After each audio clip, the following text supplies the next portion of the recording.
여러분 안녕하십니까? 오늘 또 참으로 좋은 날입니다. 주님이 하나님의 기쁨을 여러분 속에 주시기 바랍니다. 저는 오늘 깨어진 사람들이란 제목으로 여러분과 함께 은혜를 나누고자 합니다. 본문 말씀은 고린도후서 12장 10절입니다. 그러므로 내가 그리스도를 위하여 약한 것들과 능력과 궁핍과 핍박과 곤란을 기뻐하노니 이는 내가 약할 그때 곧 강함이니라. 제가 자랄 때만 해도 시골에서는 소를 부려 농사를 지었습니다. 사람들은 송아지가 자라 소가 되면 먼저 소의 코를 꿰었습니다. 그래야 소를 마음대로 부릴 수가 있기 때문입니다. 미국에서도 목동들이 말을 사용하기 전에 먼저 말의 길을 꺾어 길들이는 일부터 하는 것입니다. 우리의 신앙생활도 이와 마찬가지입니다. 인간은 언제나 제 고집대로 살고자 하는 습성을 가지고 있습니다. 그러나 이 고집이 깨어지지 않은 사람들은 하나님께 결코 쓰임받을 수 없습니다. 그러므로 하나님께서는 당신이 쓰시고자 하는 사람들을 반드시 먼저 깨뜨리시는 것입니다. 이 시간에는 신구약 성경을 통해서 하나님 앞에서 깨어진 대표적인 두 인물을 살펴보므로 하나님의 놀라운 섭리를 깨닫고자 합니다. 구약 성경에 나오는 야곱의 생애를 먼저 살펴보기로 하겠습니다.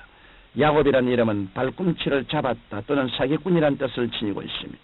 그런데 야곱이 하나님 앞에서 깨어지기 전까지는 바로 자신의 이름과 같은 인생을 살았습니다. 야곱은 청 에서에게 팥죽 한 그릇을 주고 장자의 명분을 교묘히 넘겨바른 다음 아버지 이삭을 속이고 장남이 받아야 할 축복을 대신 받았습니다.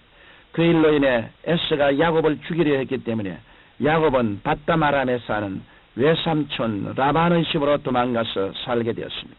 거기서도 야곱은 외삼촌을 속이기도 하고 또 자신도 외삼촌에게 속아가면서 20년 동안 머슴살이였습니다. 그 후 야곱은 하나님께서 약속하신 대로 처자와 소유를 이끌고 고향으로 떠나게 되었습니다. 그런데 야곱이 야복 강가에 이르렀을 때 형 에서가 부하 400인을 거느리고 자신을 죽이려고 마주오고 있다는 소식을 듣게 되었습니다. 야곱은 이제 진퇴양난에 빠지고 말았습니다. 그래서 그는 국리 끝에 처자와 짐승떼를 먼저 보내고 자기만 야복 강가에 홀로 남아 있었습니다. 이때 하나님의 사자가 야곱 앞에 나타나 날이 새도록 야곱과 씨름을 하였으나 야곱이 끝까지 자기의 고집을 꺾지 않자 하나님의 사자는 야곱의 환도뼈를 치고 말았습니다. 그때야 비로소 야곱이 굴복하여 깨어진 사람이 될 수 있었습니다. 그러자 하나님께서는 이렇게 철저히 깨어진 야곱에게 하나님과 사람으로 더불어 겨루어 이겼다는 의미의 이스라엘이라는 이름을 새로 주신 것입니다. 이와 같이 야곱은 자아가 완전히 깨어지고 났어야 하나님 중심에 바로 서는 믿음의 사람이 되었으며 야곱의 12 아들들은 이스라엘 민족의 12지파를 이루게 되었습니다. 다음에는 신약 성경에서 베드로의 예를 살펴보기로 하겠습니다. 베드로는 용감하고 담대하여 메사에 적극적인 사람이었습니다. 그는 3년 동안 열심히 주를 따랐으며 자신의 믿음과 충성심이 다른 제자들보다 낫다고 자부하고 있었습니다.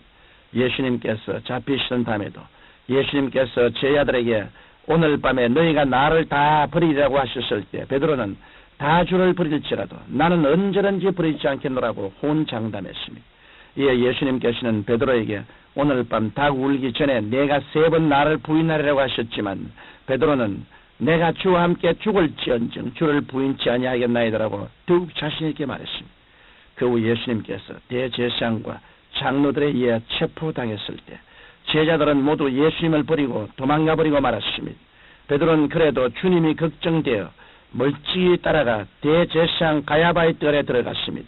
그러나 베드로는 거기에서 생명의 위협을 느끼자 예수님을 모른다고 3번이나 부인하며 저주하고 말았던 것입니다. 그리고 나중에는 자신의 나약함과 비겁함을 깨닫고 가슴을 치며 회개했습니다. 이에 대해 성경은 누가복음 22장 61절로 63절에서 그때 주께서 돌이켜 베드로를 보시니 베드로가 주의 말씀 곧 닭 울기 전에 내가 3번 나를 부인하리라 하심이 생각나서 밖에 나가서 심히 통곡하니라고 기록하고 있습니다. 그 부활하신 예수님께서 갈릴리 해변에 나타나셨을 때 베드로에게 물으셨습니다. 요한의 아들 시몬아 내가 이 사람들보다 나를 더 사랑하느냐? 주님께서 이때 사용하신 사랑이란 말은 아가페 사랑입니다. 이 사랑은 주님께서 십자가에서 자신을 내어주신 이타적이고 희생적인 사랑을 말합니다.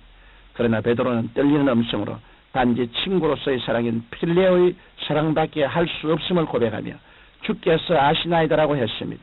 그리고 주께서 똑같은 질문을 3번씩이나 거듭하시는 동안 베드로는 자신의 나약함을 뼈저리게 느꼈습니다. 주님께서는 이와 같이 깨어지고 낮아진 베드로를 사랑과 용서로 주의해 주신 다음 베드로에게 내 어린 양을 먹이라, 내 양을 치라 하시며 위대한 목양 사명을 맡기신 것입니다. 그러면 왜 하나님께서 이와 같이 우리를 깨뜨리실까요? 하나님께서는 우리를 겸손한 사람으로 만드시기 위해서 깨뜨리십니다. 성경 베드로전서 5장 5절로 6절에 보면 하나님이 교만한 자를 대적하시되 겸손한 자들에게는 은혜를 주시느니라. 그러므로 하나님의 능하신 손 아래서 겸손하라. 때가 되면 너희를 높이시라고 말씀하셨습니다. 그리고 우리를 순종하는 사람으로 만드시기 위해서 깨뜨리십니다. 깨어진 사람은 자기의 이론이나 자기의 생각을 앞서지 않고 하나님의 말씀에 무조건 순종합니다. 하나님께서는 이러한 사람을 크게 들어 쓰시는 것입니다. 또한 하나님의 능력을 나타내시기 위해 우리를 깨뜨리십니다.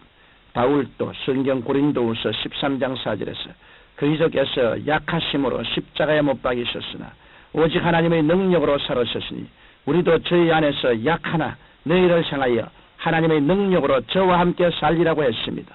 우리가 깨어져서 우리 연약함을 깨달을 때 우리를 통해 하나님의 능력이 나타나게 되고 우리의 신앙이 더욱 깊어지게 되는 것입니다. 그래서 많이 깨어진 사람일수록 하나님의 능력을 더 많이 나타내게 되고 하나님의 지혜를 더 깊이 깨닫게 되어 인생을 값지고 복되게 살아갈 수 있는 것입니다.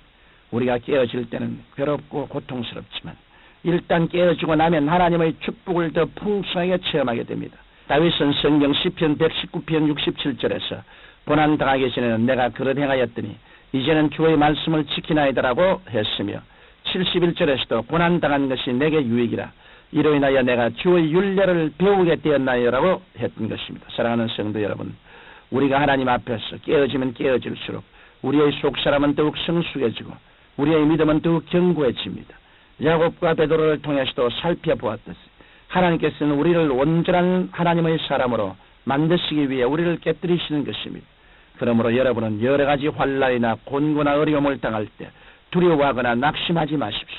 하나님의 능하신 손 아래서 겸손히 깨어지고 낮아지면 하나님께서 여러분을 귀하게 들어쓰실 줄 확실히 믿습니다.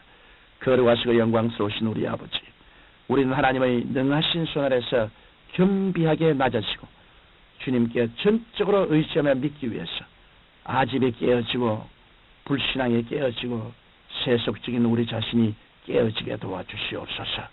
예수님 이름으로 기도드립니다. 아멘.